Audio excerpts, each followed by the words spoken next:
grabar. Bueno, y vamos a compartir pantalla. Primero lo que voy a hacer es compartir los apuntes de la última clase. La última clase comenzamos a hablar de funciones polinómicas, y para poder hablar de funciones polinómicas es necesario primero retomar qué eran los polinomios. Habíamos dicho que para poder definir un polinomio, nosotros necesitábamos primero saber qué era un monomio. Un monomio habíamos dicho que era una expresión matemática que consistía en un producto entre una parte literal, que era una letra, y que generalmente iba a ser una X, y una parte numérica. Fíjense en este caso, ahí ya están viendo mi pantalla. Chicos. Sí. Bien, fíjense en este caso, todos estos ejemplos que yo puse acá eran monomios, porque constaban de una parte numérica, en este caso el 6, acá el 5, acá el 1/3, y además de una parte literal que vendría a ser la parte de la letra elevada a algún exponente. A los primeros valores que tenemos, que están multiplicando a la X, ¿sí? Son los que los conoce como coeficientes, y que van a ser siempre números reales. Y los exponentes de estas X, ven lo que tenemos acá arriba, siempre van a ser números naturales, incluido el 0. Por eso este simbolito, que significa naturales, junto con el 0. Es decir, el 0, el 1, el 2, 3, así hasta el infinito, pero fíjense que en los números naturales siempre existe un bache entre, por ejemplo, el 0 y el 1. El 0,5 no es natural, ¿sí? Números con coma no son naturales, no pueden ir al exponente de las X.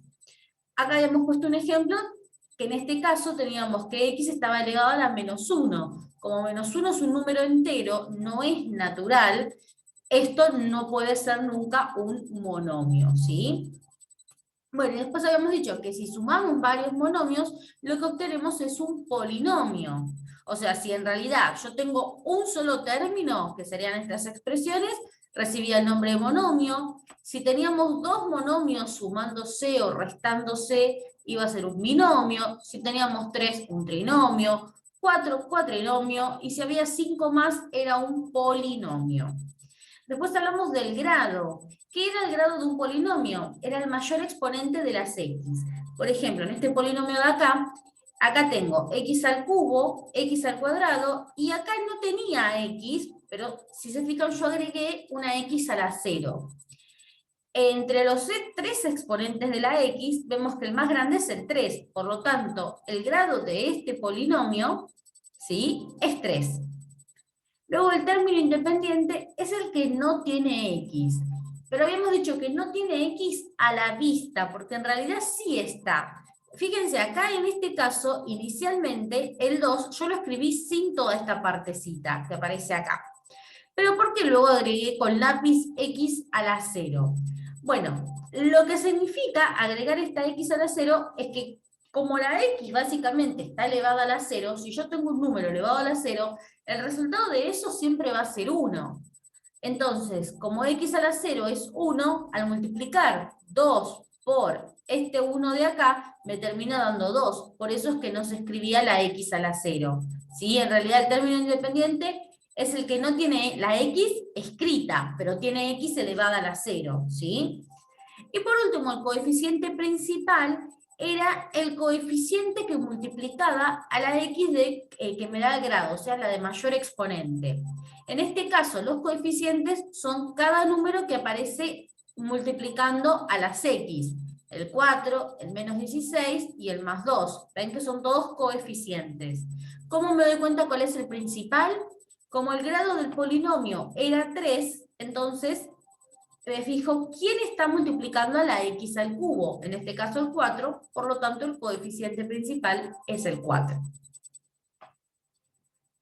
Bueno, y después habíamos hablado que a los polinomios los podíamos factorizar. ¿Y en qué consistía la factorización?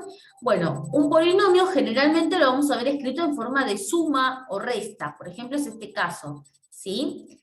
O si no, acá tenemos otro ejemplo. Este caso de acá, ¿sí? Fíjense que acá la operación principal, tanto en este caso como En el caso de acá, a ver, en este de acá, las operaciones principales son la suma o la suma o resta. Cuando nosotros factorizamos el polinomio, vamos a escribirlo como una multiplicación de otros polinomios de grado menor al que teníamos, ¿sí? Que es el caso, por ejemplo, de lo que tenemos acá. Fíjense que acá tengo el polinomio x cuadrado menos 1, que está escrito en forma de suma o resta, y que luego yo lo escribí de esta forma, que es como una multiplicación. Por lo tanto, puedo decir que este polinomio está factorizado, ¿sí? Después vamos a dedicar una clase exclusivamente a factorización de polinomios, como para hacer un repaso de cosas de tercero y de cuarto año, ¿sí? Que seguramente sea la clase de mañana o la del martes de la semana que viene. Vamos a ver cómo vamos con los tiempos. Y toda esta introducción era para poder comenzar a hablar entonces de las funciones polinómicas. Bueno, ¿por qué hablamos de polinomios? Básicamente porque la fórmula de una función polinómica es un polinomio. Y nosotros ya estuvimos trabajando con algunos polinomios, sin embargo, nunca los nombramos de esa forma. ¿Por qué? Porque, por ejemplo, acá la función lineal, sí, es un polinomio de grado 1. Fíjense, acá tengo un ejemplo. Esto es una función lineal. Fíjense que es un binomio, porque tiene dos términos. La x que me da el grado tiene exponente 1, por lo tanto es de grado 1. Es decir, que cualquier función lineal va a ser un polinomio de grado 1. Y cuando hablábamos de funciones cuadráticas, también son polinomios, pero de grado 2. Fíjense en este caso, tengo una función cuadrática. Acuérdense que yo puedo reconocer una función cuadrática porque la x aparece con el exponente 2, y a la función lineal porque la x aparece con el exponente 1. Fíjense que en este caso el mayor exponente con el que aparece la x es el 2, por lo tanto es un polinomio de grado 2. Es decir, que tanto la función lineal como la función cuadrática son a la vez funciones polinómicas, ¿sí? Pero al ser casos particulares, se las estudia, digamos, de manera independiente al resto de las funciones polinómicas. Y luego puede pasar que en vez de que nos den algo de este estilo, nos den para trabajar con polinomios de grado 3 o más grande. Fíjense, acá tengo grado 1, grado 2. Bueno, puede aparecer un polinomio de grado 3, un polinomio de grado 4, 5. Eso depende. Y bueno, de vuelta, cuando nosotros estuvimos trabajando tanto con la función lineal, con la cuadrática y con todas las funciones que vayamos trabajando a lo largo del año, quinto año, recuerden que es un año en donde vemos muchas funciones, desde función lineal hasta función logarítmica, ¿sí? Entonces, vamos a ver para todas las funciones cómo calcular el dominio, ¿sí? Cómo calcular la imagen, raíces y multiplicidad. Agregamos el término multiplicidad para las funciones polinómicas. Ahora vamos a hablar de qué se trata eso. Buscamos la ordenada al origen, conjuntos de positividad y negatividad. Y para este caso vamos a buscar también cómo hacer el gráfico aproximado. Fíjense que en este caso lo que no puse es el crecimiento y decrecimiento, que sí lo buscábamos en la función lineal y en la cuadrática. ¿Por qué no lo puse? Porque en quinto año de secundaria no vamos a contar con las herramientas necesarias para poder decir de manera exacta cuál va a ser el crecimiento y el decrecimiento de esta función. Entonces, digamos en palabras, a ver, más cotidianas, para tirar fruta y poner algo que sea aproximado y que no sea exacto lo que corresponde, porque no contamos a quinto año con las herramientas matemáticas necesarias para poder hacerlo, bueno, directamente yo prefiero que no lo hagan, y el año que viene, cuando lleguen a ver eso, lo aplican, ¿sí? Bueno, fíjense que acá, en el caso particular de la imagen, yo hago la aclaración que de vuelta solo voy a poder determinar si conocemos que el grado del polinomio, de la función polinómica que nos dan, es un grado impar, ¿sí? Si la función es de grado par, no podemos determinar la imagen del polinomio, salvo que sea de grado par, dentro del grado par de grado 2, que sería una función cuadrática, y nosotros ya sabemos cómo determinar la imagen de la función cuadrática. Acuérdense que necesitamos de la y del vértice, ¿sí? En el caso particular de cualquier función polinómica que tenga de grado impar, acuérdense que los números impares son el 1, 3, 5, 7, 9 y cualquiera terminado en ellos, ¿sí? Vamos a decir automáticamente que la imagen de esa función son todos los números reales. Y sucede lo mismo con el conjunto del dominio de una función polinómica. Acá sí es indistinto si el grado es par o si el grado impar. El dominio de cualquier función polinómica siempre van a ser todos los reales. ¿Por qué va a suceder esto? Bueno, básicamente, ¿ustedes se acuerdan qué era el dominio de cualquier función en general?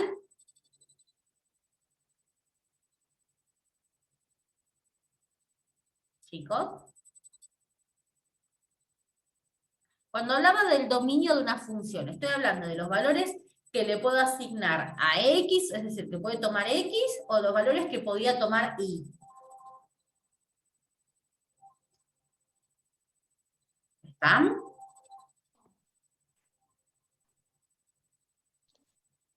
¿Hay alguien? Hola, arre. No, ni idea. O sea, a ver, ¿qué es en sí lo que tendríamos que buscar? No entendí. Cuando nosotros buscamos el dominio de una función, estamos buscando cuáles son los posibles valores que le puedo dar a la X. ¿Sí? ¿Se acuerdan que en la función lineal habíamos dicho que, por Ah, sí, sí. ejemplo, las definiciones valen para cualquier función? Yo en la primera clase, ¿se acuerdan que hablé de dominio, hablé de imagen?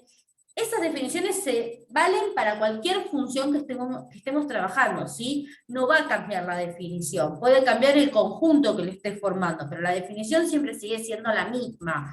Por ejemplo, fíjense acá en esta función lineal, que es un polinomio. Yo a la X le tengo que ir dando valores. Por ejemplo, ¿le puedo dar valor 1 y resolver las cuentas? Sí, no tengo problema en resolverla. ¿Le puedo dar valor menos 100 y resolver la cuenta? Sí. ¿Le puedo dar valor 1.000.000 a la X y resolver las cuentas que me queden? Sí. O sea, para cualquier valor que yo le dé a X, puedo resolver esas cuentas. Por lo tanto, como no hay ninguna restricción, o sea, no hay ningún valor que me diga, no, no se lo podés poner a la X porque no vas a poder resolver las cuentas, el dominio son todos los reales. Salvo que haya algún número que yo encuentre que no me permita resolver las cuentas, sino todo lo contrario, dominio todos los reales. Miren, les muestro un ejemplo que también lo habíamos hecho, pero para que vean, ¿sí? Miren. Entonces, profe, lo que vos me estás diciendo es eso que era como que después teníamos que graficarlo o algo así, ¿puede ser? Claro, vamos a hacer primero todo el análisis previo, ¿sí? Para Pero luego entonces puede poder ser graficar la cualquiera. función. ¿Cómo? Entonces puede ser cualquiera, porque me acuerdo que en uno vos podías elegir los números. Claro, yo podía elegir cualquier número porque el dominio de esa función eran todos los reales, exacto. O sea, X puede ser cualquier valor real, no hay restricciones. Pero mira, por ejemplo, a lo que me refiero con buscar restricciones, para que entiendan. Imagínense que a mí me dijeran, a ver, ahí, me dan esta función, f de x igual, no sé por qué se desapareció, bueno,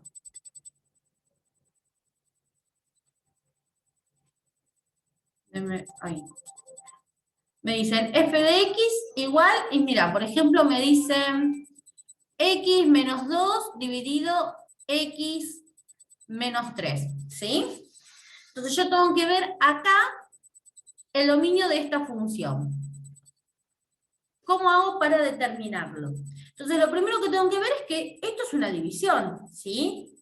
Y para poder una división, yo puedo dividir cualquier número por cualquier otro, o sea, me olvido de la función que tengo acá, me olvido de esta función. Si yo tengo que dividir, ¿siempre puedo resolver una división o existe algún caso en donde no pueda resolverla? A No, creo ver, que siempre se puede. por ejemplo, entonces yo tengo que hacer 5 dividido 0, ¿eso lo puedo resolver?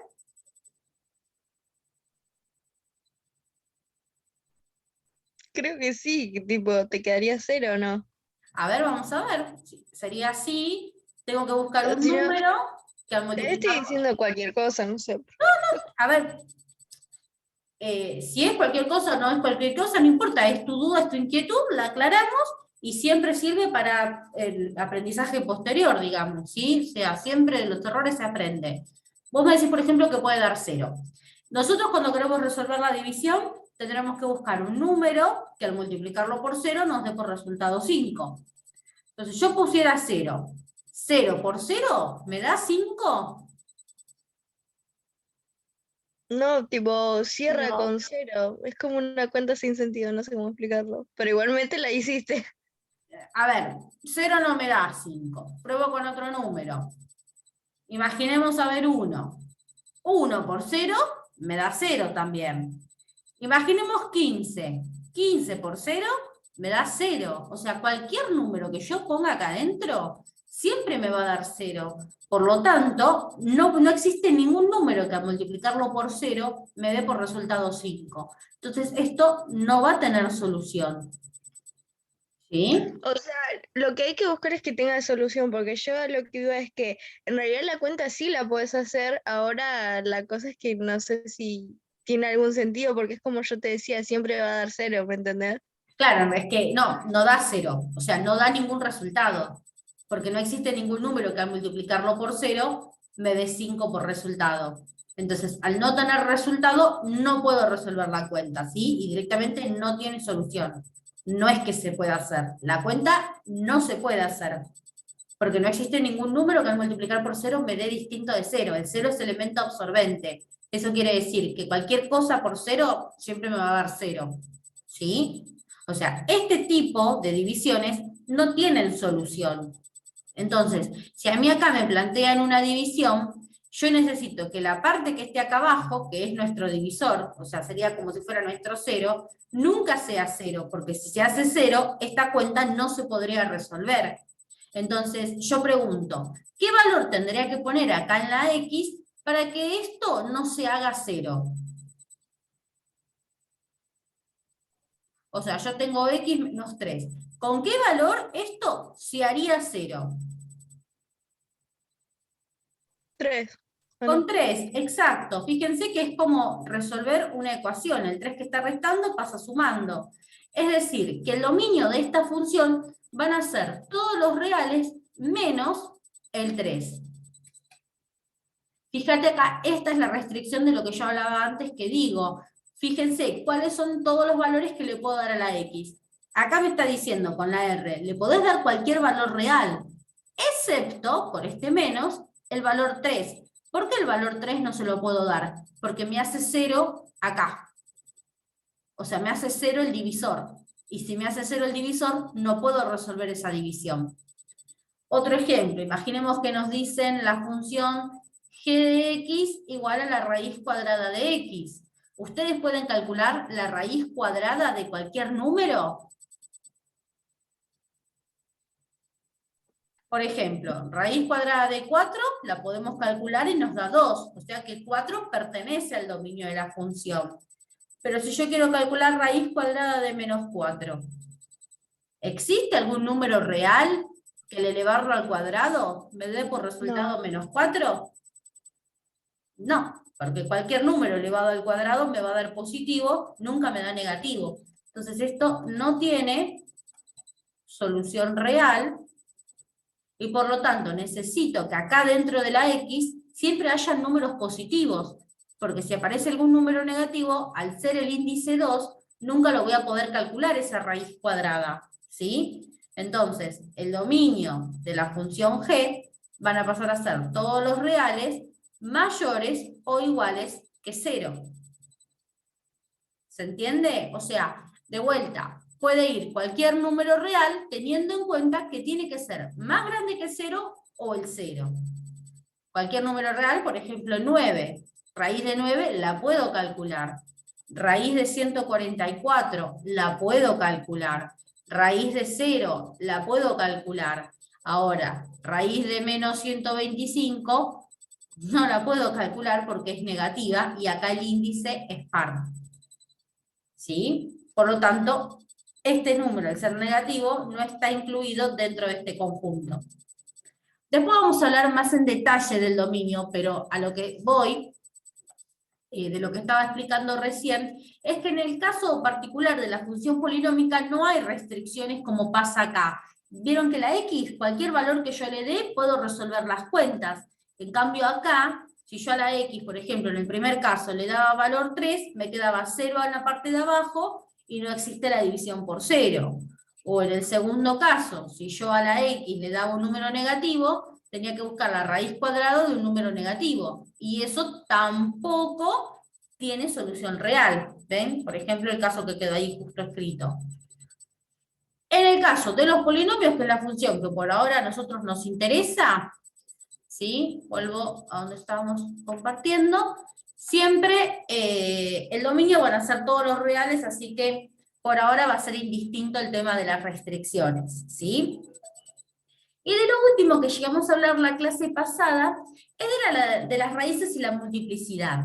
Que de vuelta, para buscar las raíces, ¿se acuerdan que eran los puntos en donde la gráfica de la función cruzaba el eje X? Entonces, si yo quiero buscar las raíces de la función, lo que hago es, a la función, es decir, al polinomio, lo igualo a 0 y despejo X. Lo que me queda es lo que se conoce como una ecuación polinómica, y para poder resolver esta ecuación polinómica siempre vamos a necesitar que el polinomio esté factorizado, ¿sí? Lo que yo voy a hacer ahora es, primero, a partir de un ejemplo, ir escribiendo un poco todo esto, ¿sí? Para que vaya quedando organizado. El ejemplo que vamos a hacer, ¿sí? Vamos a poner por ahora al polinomio que esté factorizado. O sea, vamos a hacer el análisis de una función polinómica, pero con un polinomio factorizado. ¿Por qué? Porque cuando veamos ecuaciones polinómicas, ahí vamos a retomar el tema de la factorización de polinomios. Y una vez que veamos la factorización de polinomios, vamos a ver ecuaciones polinómicas en donde tengamos que factorizar, ¿sí? Así que por ahora, como no repasamos factorizar todavía, vamos a tener ya el polinomio factorizado. Entonces, vamos con función polinómica.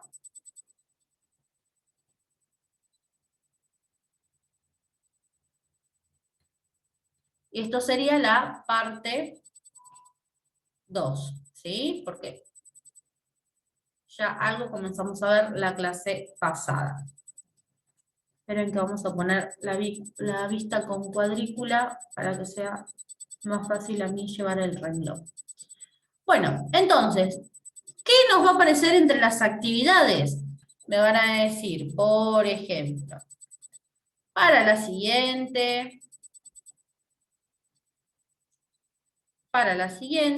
función polinómica. Y por ejemplo, me van a decir f de x igual,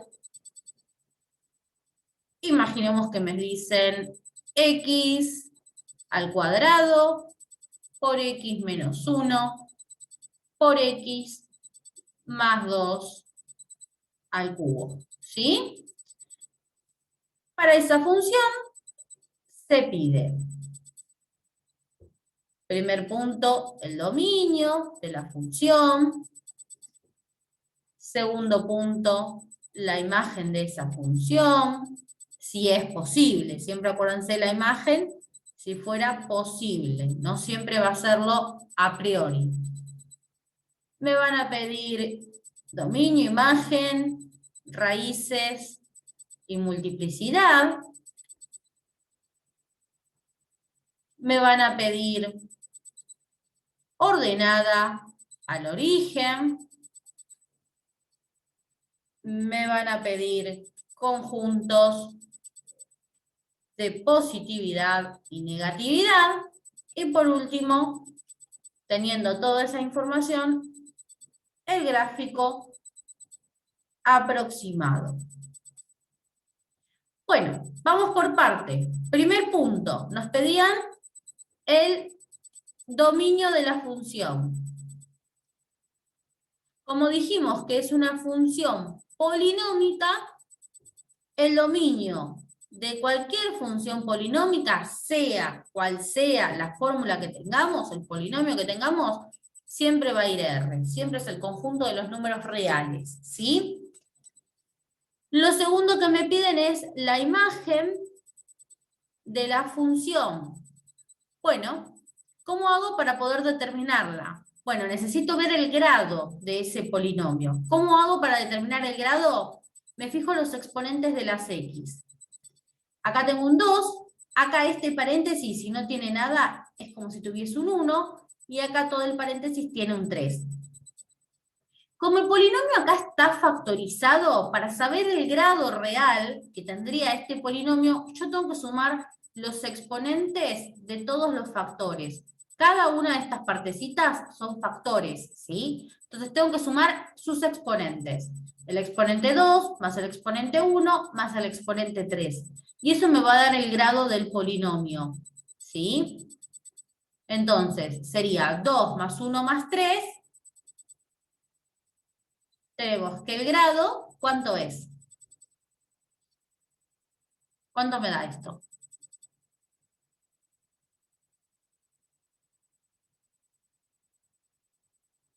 ¿Cuánto es 2 más 1 más 3? 6. 6, exacto. Entonces, acá en la imagen de la función tenemos que el polinomio es de grado 6, o sea, es de grado par. Por lo tanto, no la puedo determinar a priori, ¿sí? No la puedo determinar con las herramientas matemáticas que contamos hasta acá. No podemos determinarla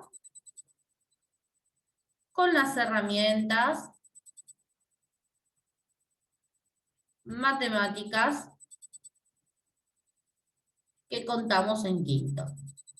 Así que esto lo dejamos así, la imagen. Si hubiese sido de grado impar, acá hubiese puesto que eran los reales, ¿sí? Siguiente cuestión que nos piden, raíces y multiplicidad. Bueno, vamos a ver qué es esto. Raíces y multiplicidad.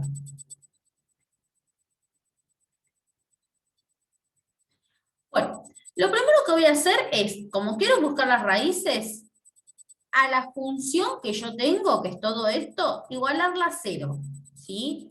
Entonces, primero, como cuando busco cualquier raíz, igualo a 0. Entonces, ¿qué me va a quedar? X cuadrado por X menos 1 a la primera, por y X más 2 al cubo. Todo eso igualado a 0. Ahora, como acá yo tengo una multiplicación que por resultado me tiene que dar 0, cuando nosotros resolvemos una multiplicación y nos da 0 por resultado, alguno de los números que yo estoy multiplicando tiene que ser 0 para que me dé 0.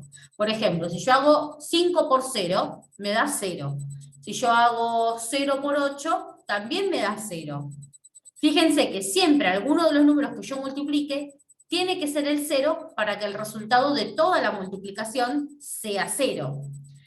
Entonces, ¿para qué me sirve esto? Bueno, como acá yo tengo una multiplicación y cada uno de estos son los factores, para que esta multiplicación me dé 0, cada uno de estos podría ser 0. Entonces, ¿qué hago? Voy a escribir esos casos. Voy a decir que esta parte sea 0, que x sea igual a 0. Acá que tengo, que x menos 1 sea igual a 0. Y acá que tengo, que x más 2 sea igual a 0. ¿Sí? Fíjense que agarro, no pongo el exponente, porque el exponente en este caso no me hace falta. Pongo lo que está acá abajo. ¿Sí? Acuérdense que esto que estoy escribiendo significaba o sea, puede ser que x sea 0 o que x menos 1 sea 0 o que x más 2 sea 0. Y en cada caso tengo que despejar la x. Acá la x ya está despejada, ¿ven que x vale 0? Entonces esta ya es una raíz. Luego acá, en este caso, tenemos que el 1 está restando. Si yo lo quiero pasar hacia el otro lado, ¿cómo va a pasar?